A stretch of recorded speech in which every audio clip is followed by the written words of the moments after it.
And I'm joined by my good friend Jack of Vambo. How you doing, man? No, I'm very well, thank you, mate. And yourself? Yeah, good, buddy. Good to speak to you again. Like we were saying just before we started pressing record, there was the last time I saw you was when I was fortunate enough to have you play Just Push Play. So before we get into things, I just want to thank you again for playing, man.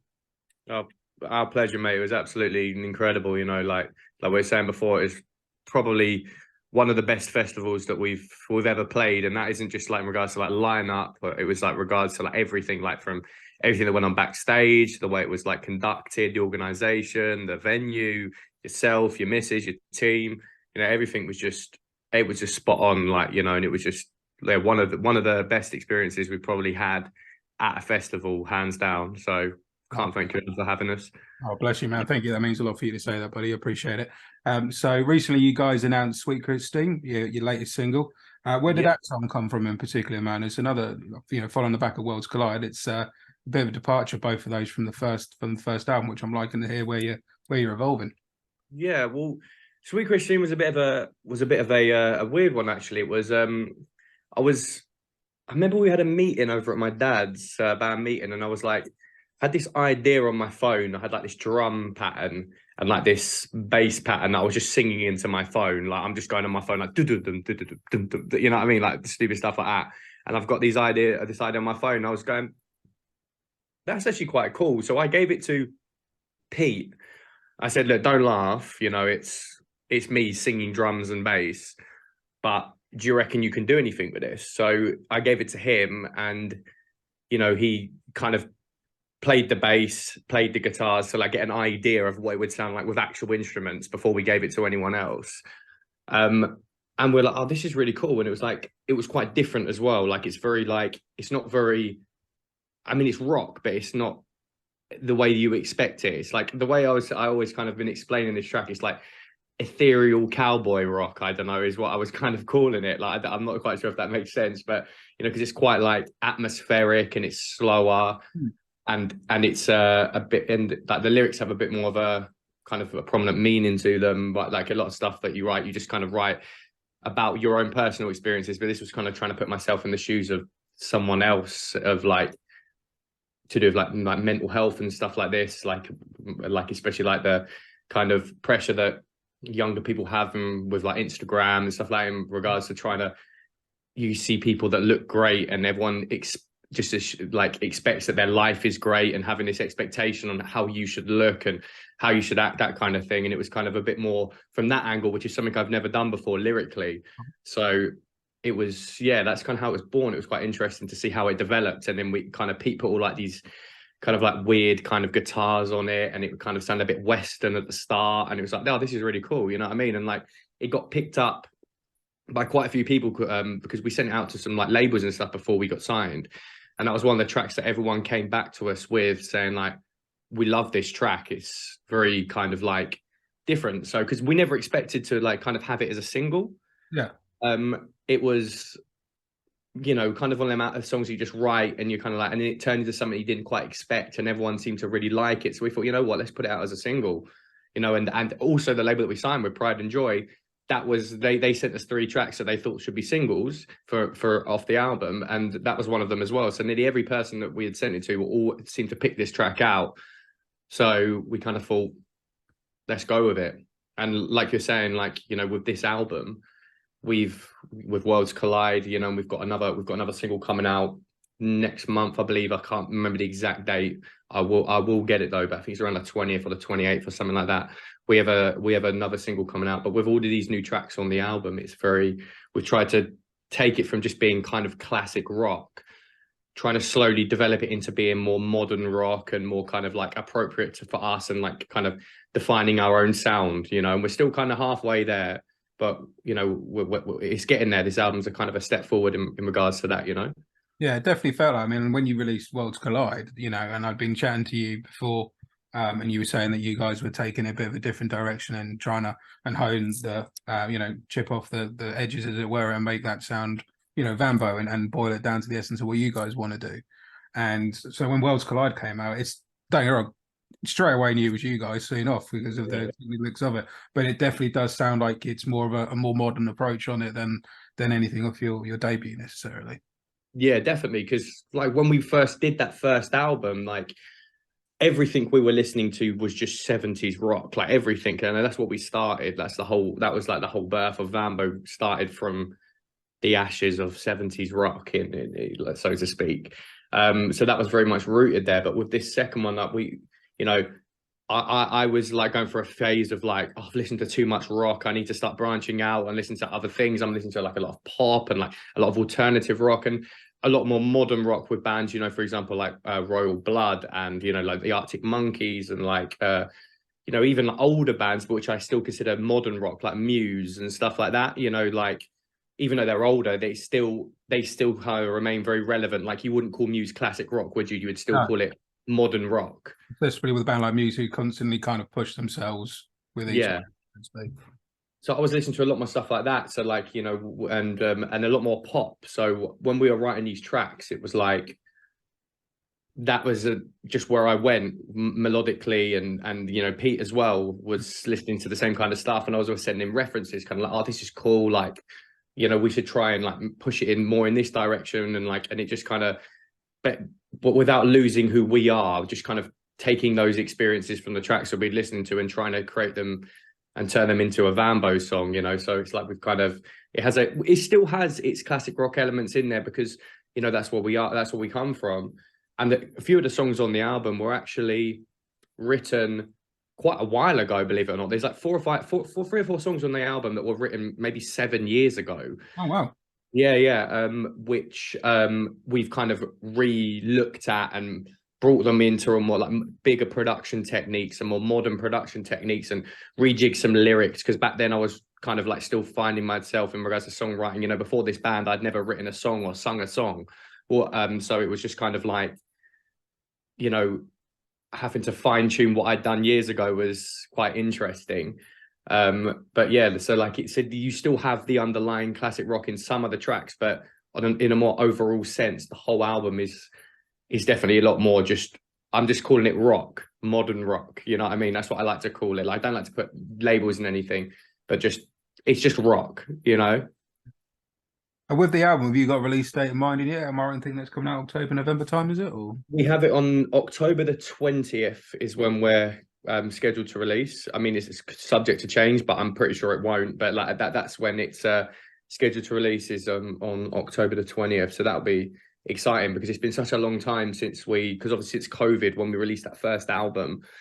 And then we started working on the second album and then COVID hit. And that was when we were meant to be releasing a second album. So instead of doing that, we did the deluxe version because we couldn't tour a second album because there'd be no point with releasing a second album when there's no gigs. yeah. It kind of like, it's been a long time since we've actually had new material and we're writing new material, so it's exciting to finally see like kind of, I'll be honest, it's been like 2 or 3 years in the making, this album, like because of COVID, it's taken such a big chunk out and you don't realize.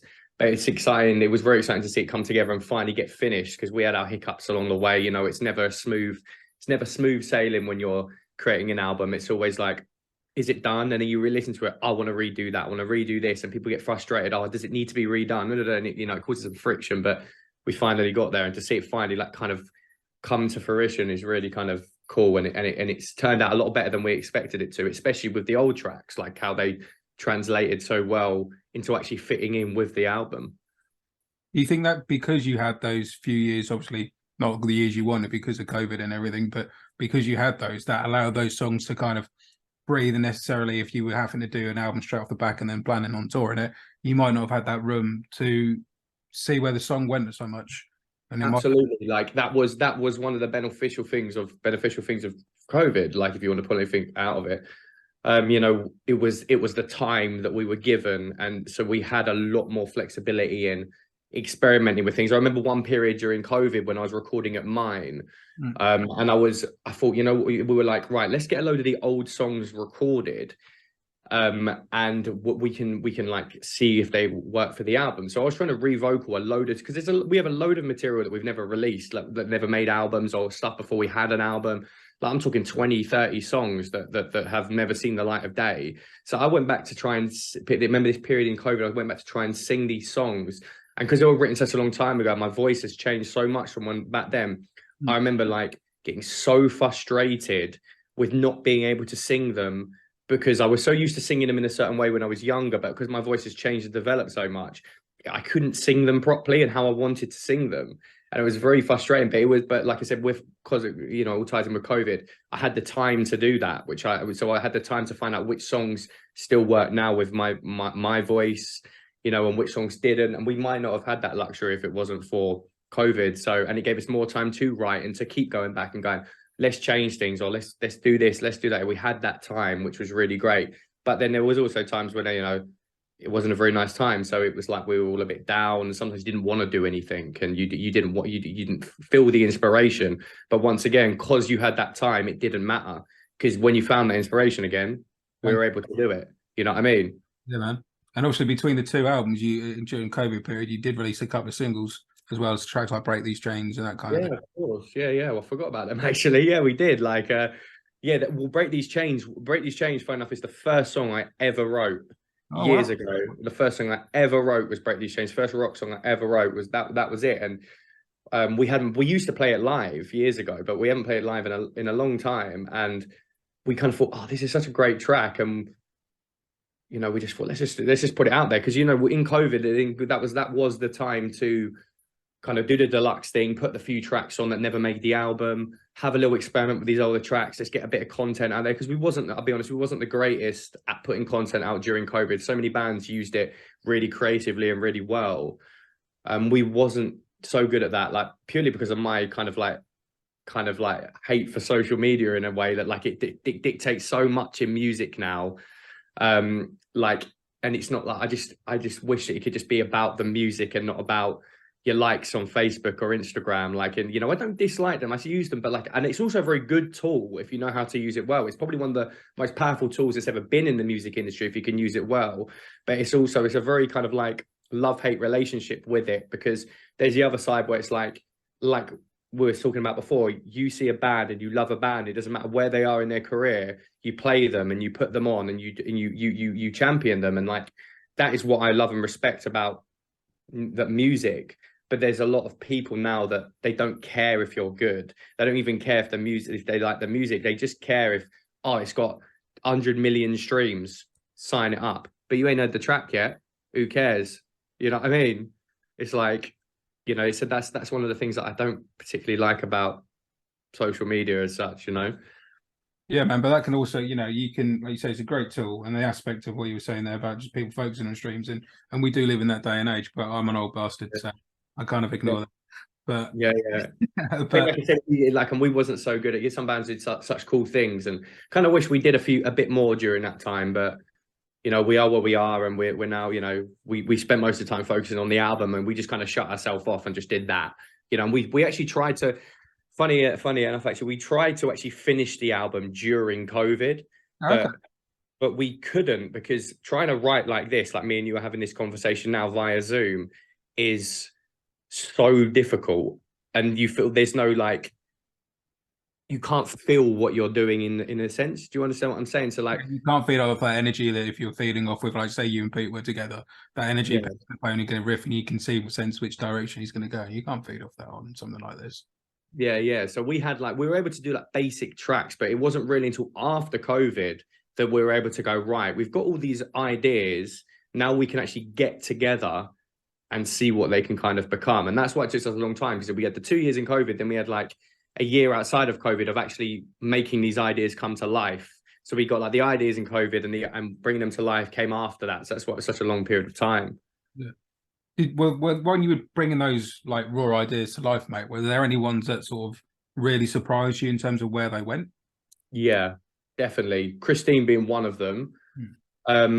We also ended up writing I wouldn't call it a metal track, but we have a heavier track, like a double kick, more really riff orientated, kind of thing that kind of turned out. And the working title was always Metal Track.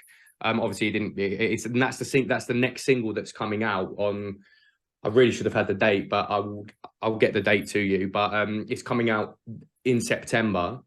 That was a surprising one, and doing that, it actually turned out to be one of our favorite tracks. Nice. Because what it kind of did was we had this kind of heavier riff and drum pattern, and I'm not a metal singer, so I have, so there's more of like a flowy melodic kind of verse over it, and like, and what I've really wanted to do once I heard this, I said to the guys, like, well, I said to Pete, wouldn't it be cool if we had like this really heavy track, like really heavy, like verse, really heavy riff, but the chorus is super bubblegum pop.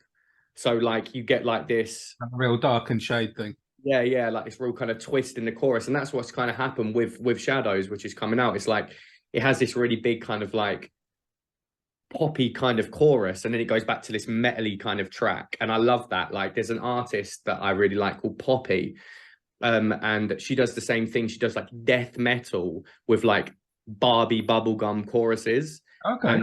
and it's so cool. It's one of the coolest things I've ever heard. And when we were doing this, I was like, let's do something like that, because it's like it's kind of cool. It's not quite as bubblegum as that, but it's just, it goes from that dark to that light, back to that dark, if you get what I mean. Yeah, it keeps flipping on its head.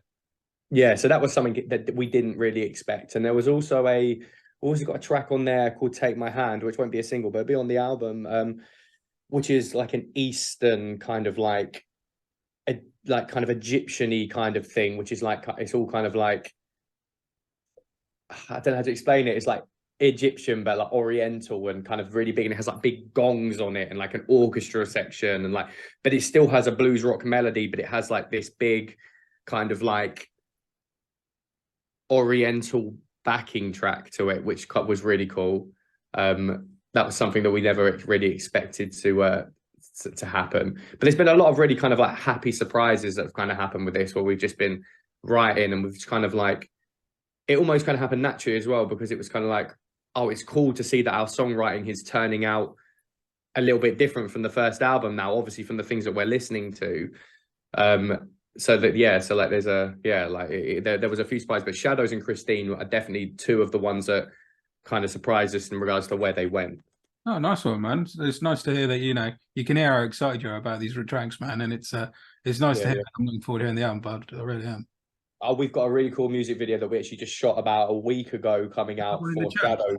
What's that? Is that the one in the church? I saw the video bits and pieces. Yeah. We went to this. We were trying everywhere to try and find a church. It took so long, and one came back to us that like about 2 days before we were due to shoot, and they were like, right, you can have it. And it turned out to be literally the perfect church that what we're looking for. Really Because cool. like, we got to the point where like we'll just shoot in any church, but we wanted the stained glass windows with the altar and this kind of stuff. And we're like, it's going to be hard to get that. And we went there, and this church was literally massive stained glass window, altar, proper traditional.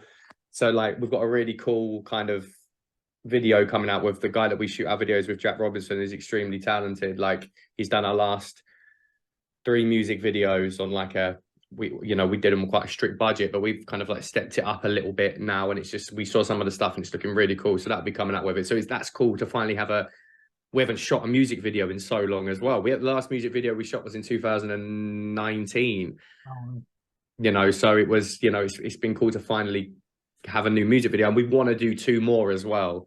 One which we want to release just as the album releases, and one that we're going to release just after the album releases, just for our favorite songs on the album Oh, that nice. aren't necessarily singles, but we want music videos for. Do you know what I mean? Yeah, yeah, it's good to showcase sometimes those album tracks they might get overlooked. Yeah. Oh, nice one, man. Are you going back to? I'm going back to Sweet Caroline there, but you said earlier that obviously a lot of your lyrics are sort of first-hand experiences and such, and your own personal experiences.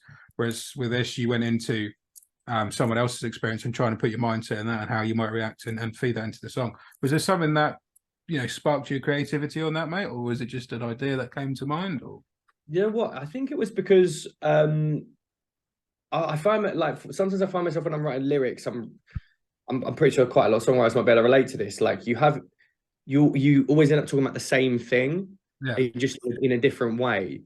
Because there's only so many, unless you're living some mad lifestyle or you're going through so much stuff all the time, there's only so much life experience that you can have and put onto paper. So I was finding myself writing about, just like a toxic relationship or a good relationship or about a girl or about, and I thought this album, I kind of want to still have a couple tracks like that, but I want to try and, if I can and where I can, try and make the lyrics a bit more just different from what I usually write. Do you know what I mean? I just wanted it to be a bit different from the kind of stuff that I usually write. So like trying to put myself in other people's shoes and like looking at like, because I've never really been very political with lyrics, but like I thought, you know, with this Christine thing, maybe I'll try to kind of like not address, but like talk about something which is quite relevant in society at the moment, which is something I never usually do. I usually just write about my personal experiences because it's a good way to, it's a good release and it's a good way to just get your thoughts on paper.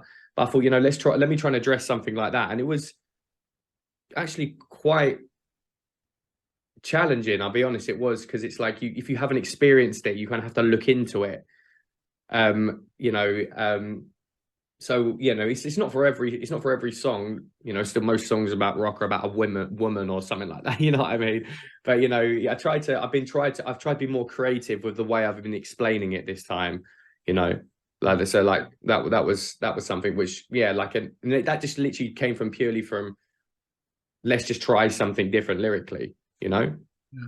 How did you find doing that? Did you find that like, did you find you fell into it like okay doing it, or did you find it because it was out of your comfort zone? Or it's always weird with songwriting because sometimes you just sit down and, or lyrics anyway, because I actually find lyrics very, very difficult to write. Like I find it like them like maths. Melody not so much, but lyrics, like it's very hard to try and explain something whilst keeping a rhythm and making sure it has the correct amount of syllables and make it make sense within the constraints that you have. I find that extremely difficult. So, but sometimes for some reason you can just sit down and write something like that and it just comes out and you're like, where did that come from? And other times you sit there and you're like, why am I doing this? I can't do this. I can't write this. I'm crap. This is all a load of crap what I'm writing, and I'm just going to stop. And it takes days and weeks to finish some lyrics, you know. So it all really depends. But I actually think that putting myself in someone else's shoes actually was a little bit easier because it wasn't so personal, so I wasn't so meticulous with everything. I mean, it is personal, but because you're writing it, but you know what I mean. Like when you're writing about like an experience that you've had and an experience that someone else has had, you have a lot more connection to the experience that you've had rather than the connection that someone else has had. You know, so it was I had a bit more freedom in what I was talking about because it wasn't an experience that I know thoroughly. Did you understand what I mean? yeah, you weren't restrained by the reality of your first-hand experience, so you could kind Yeah, of let it carry wherever it was going to work. Yeah, absolutely. So yeah, I would say it was a little bit easier. You know, and like I said, it's not the same for all of the lyrics on the album, and they're not all about someone else, but like there was certainly the element of that on a few tracks. And one of them I wrote about Worlds Collide is actually about, well, you probably do, you know, Dragon Ball Z. Yeah.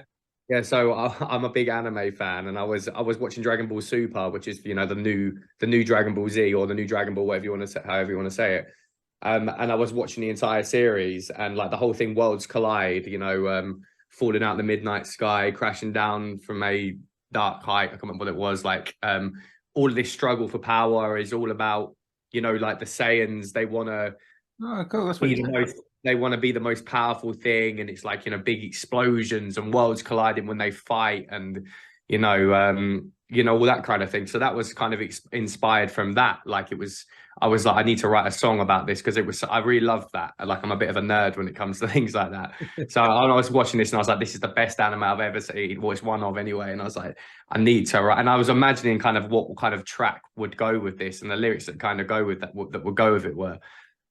That's wicked, man. I love that you're taking inspiration from, you know, something like that, because it's you know, there's no different. You know, Dio did it with his sort of dragons and elves and everything else. So why not take it from an anime or wherever it's going to come from? It's inspiring enough to write tunes about it, and you know, Worlds Collide is a great track. So that's wicked, man. Love that. Yeah.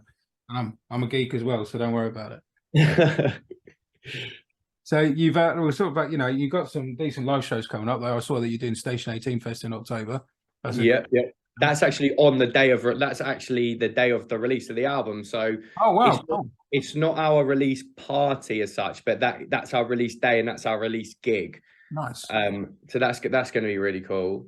because that was we played there actually during COVID with Prayer Mantis Oh, yeah. back in 2021, I think it was, and it was really cool. Like at the Station 18 festival that they did, it was like we were on with like the Treatment, Prayer Mantis, us. There was a couple of other bands, you know, and that was really really cool. So being asked to go back and do the something else at that venue, and we're like, oh, it coincides with the album thing, so let's do that. But we're also we don't have we think we have the date yet, but I won't say it yet. But we're doing a album pre-launch party, so everyone will be able to come.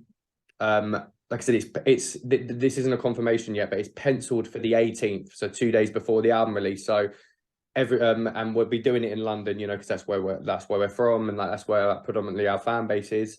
Like so we'll be doing a show there, which will be coming out which will be 2 days before the album is released. Oh, nice. At the moment, so everyone could come down, party, grab the album before it's released, get the vinyl, get the CD, get the bundles before they officially come out. Thought it might be quite a cool idea to do something like that, you know. That'd be cool, man. Me and Joe will have to come down to that, mate. Yeah, definitely. And then we got the Water Rats coming up in September as well, which is going to be our first London headline show that we've done in a long time. So we're kind of testing the water with what's kind of happened since COVID, you know, because we used to do our London shows and sell them out, you know, but COVID kind of hit us a bit different. So we're kind of testing the water again to see how it's going. So we've got a show at the Water Rats. Actually be able to get I can get the date for you for that, so I can plug it a little bit. It's it's this month. It's on the 13th of September, so it's in a couple of weeks. Oh, nice. At the Water Rats. So we've got that coming up to look forward to, which will be cool. Nice one, man. You got lot of stuff going on there, mate. Yeah, and then we've got once we release the album, we've then got to somehow put together, maybe we want to do like a mini tour, like nothing big. Like we want to do like 3 or 4 dates in specific places, like in the country. Yeah. And just give it a whirl, like, and sit and see what happens, because we've never done anything like that before. Because usually with the last time we just did our album launch in London, and then that was it. But we actually want to try and head up. We don't want to be we want to manage our expectations. We don't want to be too kind of like, let's do 20 dates all over the country, and then you're playing to like 15 people a night, which will still be great, but you know, it costs money. Yeah, you got to think about the cost as well, especially at the minute. Yeah. So like we kind of want to manage our expectations. So we're going to try and line up like between 3 and 5 kind of well selected good shows dotted here and there, that we'll be able to do some, like, we know we have some fans up in, like, say, Newcastle, we have a few fans in Wales or something like that, and we can dot them shows there and get some people down. But that we're still in talks with that as well. We're still in talks of figuring out how we're going to do that. And also we're going to be out in Hungary and Italy early next year as well, I believe, which will be cool. Nice. Yeah. That's still, we're in talks, but it's looking good. That'd be cool, man. Yeah. And hopefully actually Germany, because obviously being on Pride and Joy, German label, hopefully it would be nice to get some shows out there now, because their rock scene is really oh, man, their rock scene is insane. It's like everywhere. It's like on mainstream radio you hear rock. You don't get that here. No, it's a great scene. I went out to go see Phil Campbell and the Bastard Sons out in Hamburg. Yeah. It was like we went to this tiny little club afterwards. They played the venue, and we just sort of got chatting to these German lads at the bar, you know. And they said, "Oh, you need to find this place." So we only found this bar, and it was this tiny little basement bar, enough for a room for about 4 tables. And these lads came in with sort of Phil Campbell t-shirts on and started chatting to us. Yeah. Assuming that we were German, and our German was awful. Yeah. Just about order a drink and some food, and that was about it. And then, but their English was far better. And they were like, "Oh, you've come over," and because we'd gone over for a gig, that was that. They was like, "Right, you're sitting with us." You sit chatting away, and it was great. The scene was brilliant. All their bars seem to have like some form of live music, and it's usually live rock music as well. Like whether it be covers or original bands, or they're at least playing rock music, which is kind of, I can't remember who I was speaking to about this. I was actually speaking to did an interview with a German magazine a few days ago, and we were talking about how the scene is in London with rock, and I was kind of explaining that like it's not everywhere. Like if you want to go to a rock bar, you have to look for a rock bar, otherwise you don't get it. You know what I mean? Yeah. And he was like, "Well, you know, in Germany, it's like every bar is a rock bar." Yeah. You know? Yeah. I remember when we landed we went out of Hamburg and we landed in Hamburg, got to the hotel, and we were saying to, you know, barman and that, we went through our bags down as you do and went and got a beer, and we were like, right, so where's good for, where's a good rock bar? And they were like, oh, there's about 12 over there. Yeah, yeah. All right. I mean, I wish it was still like that here. Really, really cool. Like really cool. Good be. So what does the rest of the year hold out for you, man? So we got those three. So we got the album launch, we got the Water Rats, we got the single release, a few music videos. So it's mainly just kind of getting them album shows done, doing them album shows, doing the release party, doing the release gig. That'll take us towards Christmas time, I would assume. I know we're doing a couple of shows with my dad's band Mud. We're doing a couple. We're actually doing one this Friday at the Half Moon, which is sold out. Right. Where we're doing a couple shows with him because he likes to just sometimes, he's with the Hollies, but he likes to get Mud back together every now and again and just do a few gigs because I guess why not? Yeah, why not? So they like to do like, because obviously their Christmas #1, they like to do their Christmas show or a couple Christmas shows. So we usually go out with them and we play some gigs. So I don't know what the dates are. I'm so bad with dates. So I'm honestly awful. Like, I forget how old I am sometimes. So I'm no good with dates. So we've got a few shows with them towards the end of the year. And then next year we really wanna, that's what holds us for the rest of the year. And then next year we really wanna try and gig more than we have done because it's been difficult. We want to try and we're talking about trying to put together like a little mini tour with a few other bands on the scene and see what happens. Like, that was we were talking with like Blue Nation and stuff about doing some stuff together in the new year and whatnot. So we're kind of just seeing what happens. That's good, man.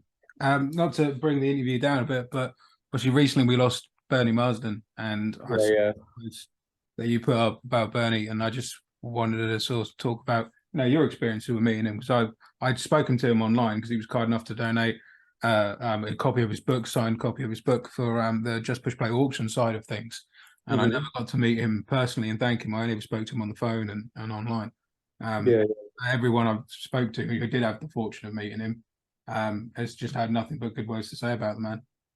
Yeah, well, he was such like a like the first time I met him, like when was the first time I met him? I think it was actually actually at Holly's show. It's the first time I ever met him quite a few years ago, and he was surprisingly kind of for someone that's had such a big influence on the rock world, has written some of the greatest rock songs ever written, in my opinion. He was very kind of reserved and kind of this warm and not very it wasn't like, oh, don't look at me, you know what I mean. He was very like welcoming and talkative, and he was funny enough, he was there getting his he had this guitar, I believe he called it the Beast. Yeah. And he I'm not sure it was the Beast or he had signed, but he had another guitar which he had every musician you can think of, their signature was on this guitar.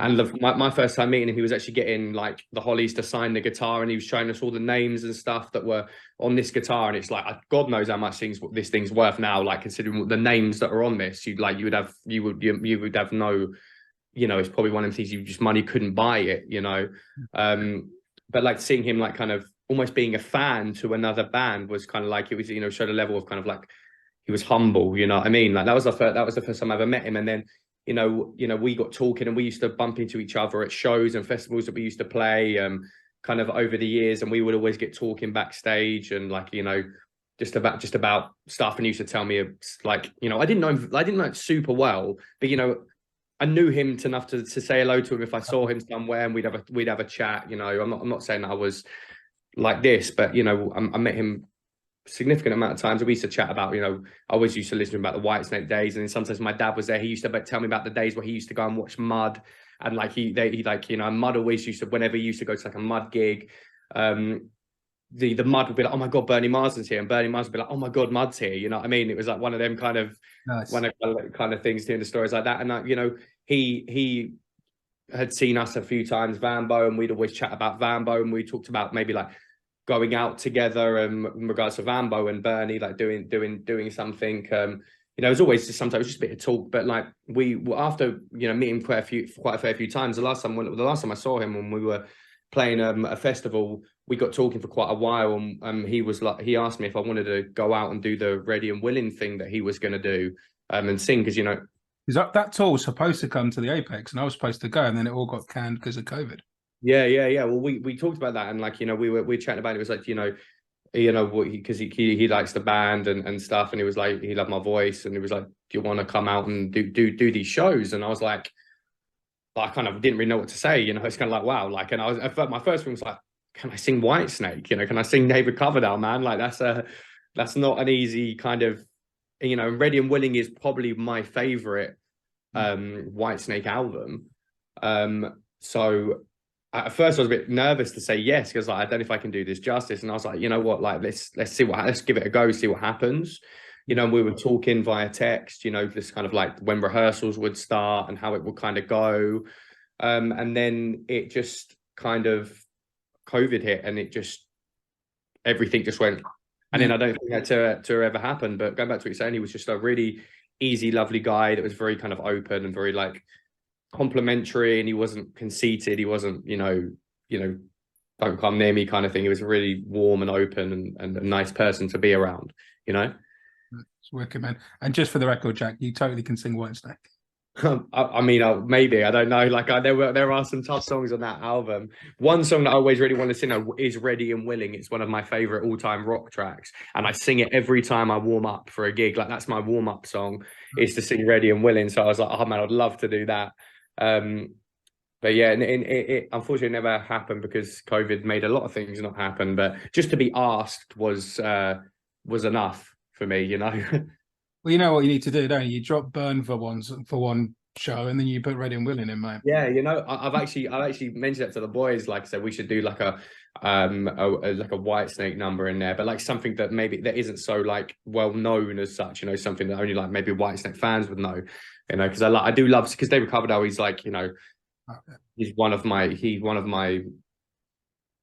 favorite singers. Like, I get, you know, it started off with Steven Tyler and it kind of finished now with David Coverdale, and it's like, you know, to sing that stuff, it's like, yeah. But when you love someone so much in that respect, and like, not him personally, but you know what I mean, like when you love their voice so much, it's like, it's such a big kind of, you can never do it justice in your own mind when you like something that much. Do you know what I mean? I know what you mean.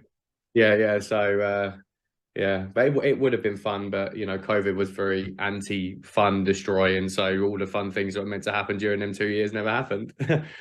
You mentioned a couple of a couple of singers that you like right there with David Coverdale, Steven Tyler.